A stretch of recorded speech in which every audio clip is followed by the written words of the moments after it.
साथ अच्छे तरीके से तुक्का भी लगाते हैं। तुक्का कैसे लगता है उसको समझे। तुक्का शब्द थोड़ा हास्यास्पद है, उसके पीछे की जो गणितीय विधि है हमें वो समझने की जरूरत है। अब अपने 56 की 112 है। एक तरीका और है, आप इसमें 4 प्रश्न जोड़ दीजिए कि आपने 60 प्रश्न सही किए, 12 प्रश्न गलत किए, तो भी आपका स्कोर 112 ही रहेगा। कितना सरल है। अगर 56 प्रश्नों से 112 मिले, आपने 4 ज्यादा सही कर दिए और 12 गलत कर दिए, 4 सही से आपको उतने नंबर मिलेंगे जितने 12 गलत होने से कटेंगे। आपका स्कोर उतना का उतना रहेगा। इसका और भी तरीका हो सकता है, आपने 65 प्रश्न सही किए और आपको 30 प्रश्न 30 गलत करने का ऑप्शन मिलेगा। 56 चाहिए ना, नहीं 27 प्रश्न गलत करने का विकल्प आपको मिल गया और उसके बाद भी आपका स्कोर कितना है, 112 है। मैं दावे से कह रहा हूं कि अगर कोई कहता है कि मैं 56 ही करूंगा और 56 ठीक कर दूंगा, तो वो या तो झूठ बोल रहा है या मजाक बना रहा है। वो दरअसल इनमें से कोई ना कोई ट्रिक चुनेगा कि 60 सही करने हैं, 12 गलत करने हैं। मतलब गलत करने हैं ऐसे नहीं, गलत हो जाए तो कोई बात नहीं, सही करने हैं तो पर्पस हो सकता है, गलत करने का पर्पस होगा। 65 सही करूंगा, 27 गलत हो, 92 हो गए, 8 प्रश्न छोड़ दूंगा। ये एक अच्छी अप्रोच हो सकती है। अब इस लेवल पर आकर मैं आपको एक निष्कर्ष समझाने का प्रयास करता हूं।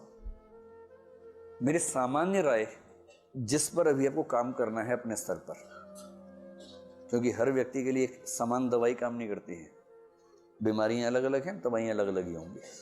सामान्य राय में बता रहा हूं, सामान्यतः कम से कम 80 से 90 के बीच में प्रश्न अटेम्प्ट कीजिएगा।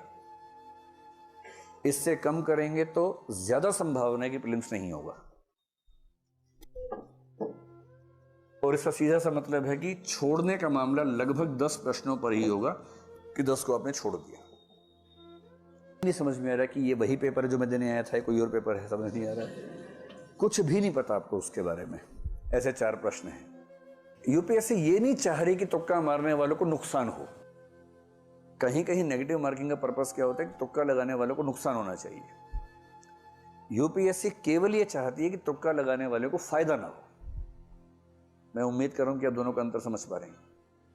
तुक्का लगाने वाले को नुकसान हो ये मंशा नहीं है, तुक्का लगाने वाले को फायदा ना हो मंशा ये है कि तुक्का जम के लगाइएगा परीक्षा में।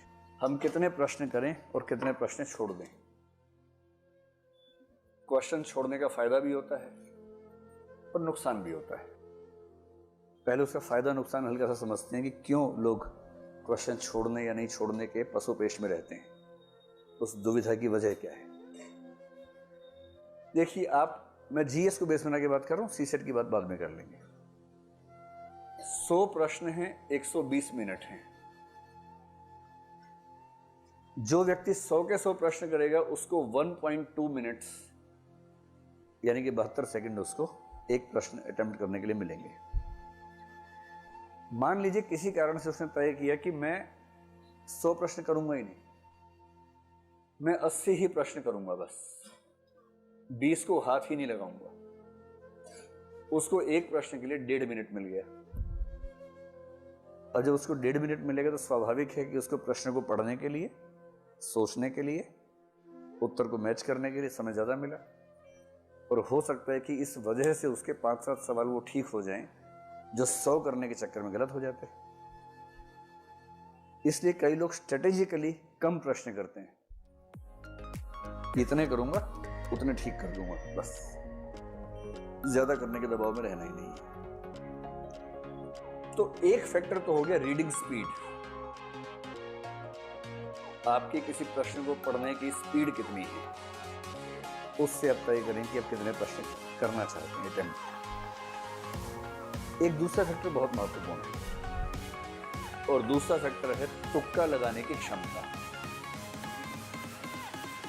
इसमें हंसी आती है पर दरअसल ये बड़ी गंभीर बात है। हंसी आपको तुक्का शब्द से आ रही है। दरअसल मैं बताना चाह रहा हूं कि तुक्का बहुत वैज्ञानिक वस्तु है। तुक्का बहुत यादृच्छिक या आर्बिट्रेरी मामला नहीं है, बहुत वैज्ञानिक चीज है।